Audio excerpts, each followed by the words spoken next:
يلا بينا بقى نعمل بسكوت النشادر الخطير المظبوط على الشعره. بجد احلى بسكوت نشادر هتجربوه في حياتكم، طريقه ولا اروع، مقادير مظبوطه جدا.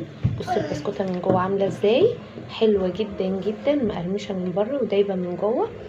طريقه حلوه جدا. لو عايزه تعرفي الطريقه ونكمل باقي الفيديو، وهتنسوا اللايك والشير.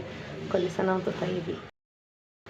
معايا هنا بقى مقادير كيلو البسكويت. معايا هنا كيلو دقيق، معلقه كبيره ممسوحه بيكنج باودر، معايا كوبايه ونص سكر بودره، معايا كوبايه وربع زبده طريه بدرجه حراره الغرفه، 4 بيضات، نص كوبايه عصير برتقال او لبن دافي، معايا هنا معلقه صغيره نشادر، ربع كوبايه زيت، وطبعا ما ننساش الفانيليا دي اساسي. هنضرب بقى زبده كويس قوي. لو مفيش مضرب كهربائي هتستبدلي بالمضرب السلك العادي او بايدك عادي، مفيش مشكله. اهم حاجه الزبده معانا تبقى طريه.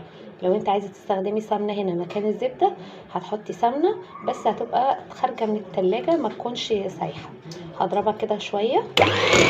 هنزل بقى بالسكر البودره وافضل اضربه لحد كريمي بربع كوبايه الزيت، واكمل ضرب. واحنا بنضرب دايما نخلي بالنا نفضل ننزل اللي في الجناب علشان يختلط كده مع بعض. هنزل بقى بالبيض، بيضة. هنزل بأول بيضة كده اضرب لحد ما تختفي، وبعدين هنزل بالتاني. هكرر بقى لحد ما اخلص البيض اللي معايا. هنزل بقى بالبيضة الأخيرة، وانزل معلقة صغيرة فانيليا أو 3 أكياس فانيليا من البودرة. هنا ازازة روح البرتقال دي بتدي نكهة حلوة قوي قوي.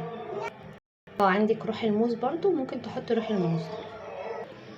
بقى البرتقال نص كوباية برتقال دافي. هنزل بقى بمعلقة النشادر وهطلع بيها على طول كده، بس عشان الفوران بقى في المضرب شوية كمان. هنزل انا بمعلقة البيكنج باودر واقلب. هنزل بقى بالدقيق. هنا بقى يا دوب لم ما بنعجنش البسكوت، ما بيتعجنش يا جماعه عشان ما يعضمش مننا. هلم بس المكونات كده همزجها ببعضها. حلوه قوي معايا سواء بكيس حلواني او من غير. انا هعمل معاكي كده من غير كيس الحلواني وتشوفوا له ازاي. اهو معايا بصوا، شايفه صباعنا ده بندخل كده ونزق العجين. بصي اهي حلوه جدا جدا. عايزه بقى تستخدمي المكنه عندك كده مفيش اي مشكله، انا هستخدم المكنه، بس انا بوريكي طريقه كده علشان لو مش عندك المكنه او مش عندك كيس الحلواني هتعملي زي ما انا بعمل بالظبط. شايفه بنزق كده اهو.